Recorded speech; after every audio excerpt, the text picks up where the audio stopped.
Top quality और consistent performance के लिए सिर्फ सिल्वर पंप नाम याद रखना। વડોદરાના ડભોઈ તાલુકામાં વરસાદ બાદ લોકોને હાલાકી વેઠવાનો વારો આવ્યો છે। ડભોઈના બિલોડિયાથી કાશીપુરાનો રસ્તો ધોવાઈ ગયો છે। રસ્તા અને નાળા ધોવાતા વાહન વ્યવહાર પણ ખોરવાયો છે। અહીંયા 5 થી 7 ફૂટ જેટલા ઊંડા ખાડા પડી જતા અવરજવર બંધ કરવાનો વારો આવ્યો છે। સંખેડા, ગોંડિયા અને હળોદની શાળાના બાળકોને પણ હાલાકી પડી રહી છે। 3 દિવસે 80 જેટલા વિદ્યાર્થીઓને ઘરે બેસી રહેવાનો વારો આવ્યો છે। અરણ્યાથી બિલોડિયાને જોડતો મુખ્ય માર્ગ પણ ધોવાઈ ગયો છે। તો આ સાથે જ આસ્કોલથી પરા ગામનો રસ્તો એક નાનો પુલ છે તે એક તરફથી તૂટી ગયો છે।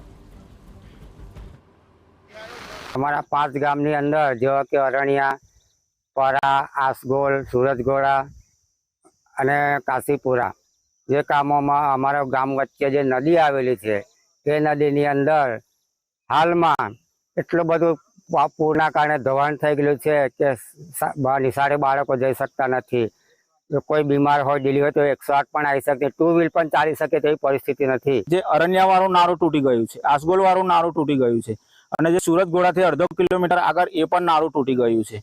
હવે એનીમાં એવું છે કે સાહેબ કે જે ગુંડીચા છે, કાશીપુરા છે, પછી સંખેડા છે અને જે આ રસ્તો પર કોઈક બાઇક છે કે કોઈક ડિલિવરીના કેસ હોય કે કોઈક બીમાર હોય ગમે તે વ્યક્તિ તો એ અવર જવર કરી શકતા નથી। તો અમારે સરકારને કે અધિકારીને કોઈ સાહેબને એવી નમ્ર વિનંતી કે અમને રિપેરિંગ કરી આપો તો સારું છે।